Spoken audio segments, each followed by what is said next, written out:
Assalamualaikum warahmatullahi wabarakatuh. Perkenalkan, nama saya Latifah Azhara. Saya dari SD 5 Pangaleri, Kabupaten Majene. Cengeng oleh Bustan Basir Maras. Pada suatu hari, di sebuah perkampungan yang cukup makmur dan bersahaja, hiduplah pasangan suami istri yang sangat miskin dan belum juga mempunyai seorang anak. Di samping sekeluarga yang miskin ini sangat merasakan bagaimana hancurnya hidup tanpa kelahiran seorang anak, serta hadirnya tawa dan tangis bayi di dalam rumah.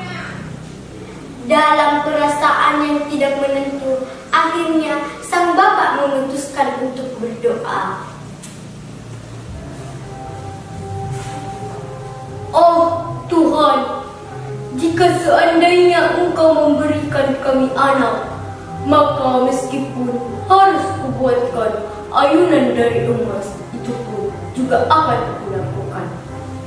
Doa sang bapak. Setiap malam doa tulus itu dipanjatkannya, meski harus meronta-ronta dan berlinang air mata. Tapi doa tulus itu tak usai-usai juga dipanjatkannya. Semoga Tuhan mengabulkan segala doaku, kata sang bapak. Hari demi hari, minggu demi minggu, tak lama istri sang bapak miskin ini benar-benar ngidam dan sedang mengandung jabang bayi di dalam rahimnya. Dalam pikiran yang tidak menentu, akhirnya sang bapak memutuskan untuk merantau dengan maksud agar segala persiapan yang dibutuhkan untuk kelahiran anaknya nanti dapat tercukupi dengan baik. Tetapi sebelum ia benar-benar berangkat, ia lalu berpesan kepada istri. Bu, kali ini saya akan pergi ke Pulau Jawa. Saya dengar di Pulau Jawa ada banyak pekerjaan yang bisa saya kerjakan. Insya Allah saya akan kembali setelah kelahiran anak kita nanti. Jika anak kita laki-laki, maka rawatlah ia dengan baik. Tetapi jika anak kita perempuan, maka habisilah ia cepat-cepat. Jangan sampai bertemu dengan saya, kata sang bapak sambil bergegas pergi meninggalkan rumahnya tanpa memberi alasan mengapa ia tidak menyukai anak perempuan. Istrinya juga kaget dan ingin menanyakan hal itu, tapi suaminya sudah keburu pergi. Bulan demi bulan, akhirnya hampir setahun, dan tak lama istri sang bapak miskin ini benar-benar melahirkan seorang bayi perempuan. Melihat kenyataan itu, sang istri pun tak tega untuk membunuh anak itu. Ia pun memutuskan untuk membuangnya ke hutan, jauh-jauh hingga ke tengah hutan. Tak lama berselang, sang suami pun pulang dari rantau dengan membawa ayunan yang berkilau dan terbuat dari emas. Dengan masuk ke rumahnya, terkuku-kuku. Melihat istrinya sudah tidak hamil lagi, ia pun menanyakan, Bu, anak kita mana, Bu?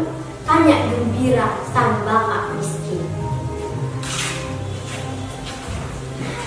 Anak kita sudah kebunuh sebab pesanmu sebelum pergi merantau. Tanpa sadar, ayunan yang terbuat dari emas jatuh seketika. Ia sangat kecewa sebab anaknya terlahir sebagai perempuan, sementara ia sendiri tidak menginginkan bayi perempuan.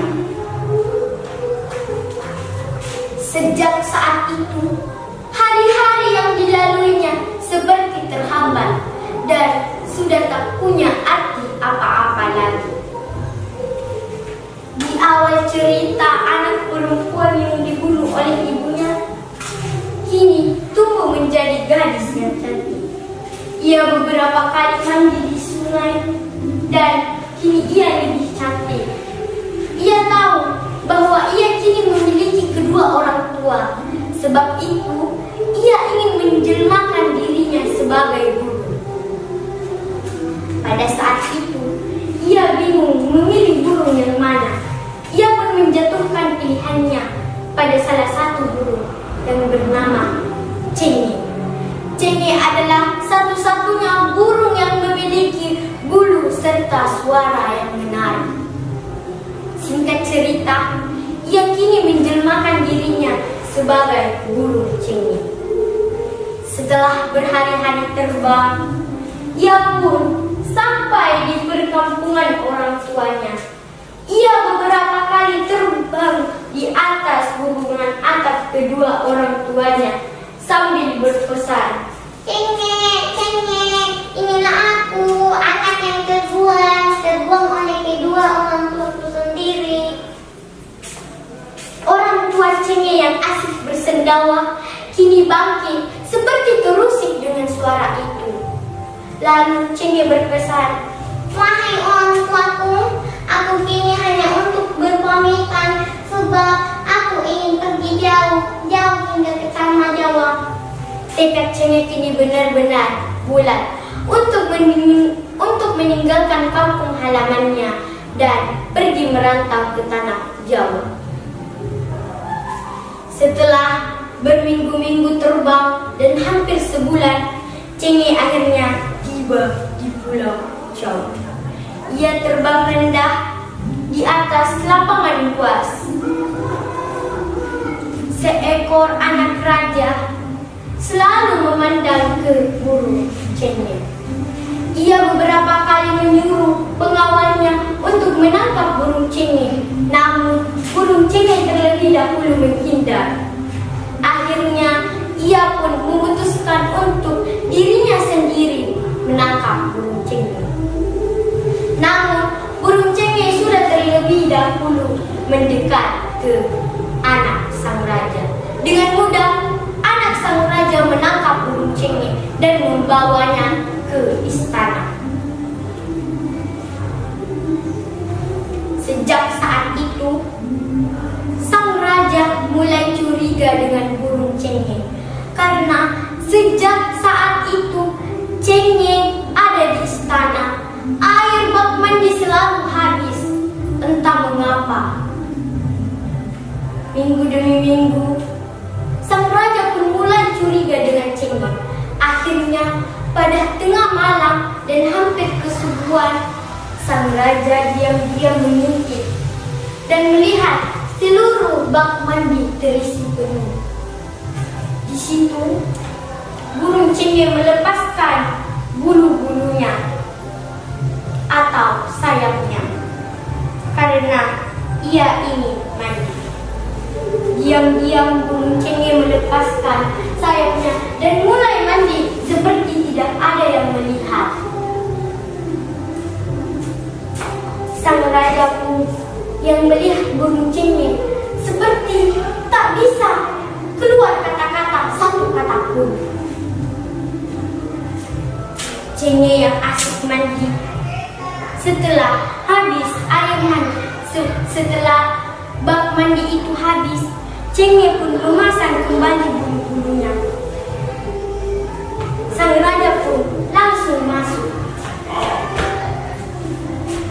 Ternyata selama ini kamu gadis yang cantik dan menawan. Mengapa kamu harus menjelmakan dirimu sebagai burung? Bagi saat itu, cenge seakan dunia runtuh dan tak punya arti apa-apa lagi.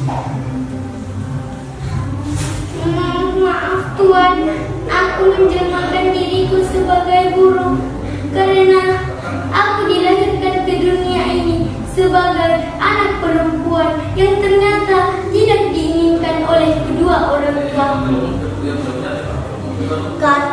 Kata cenge sambil Sultan.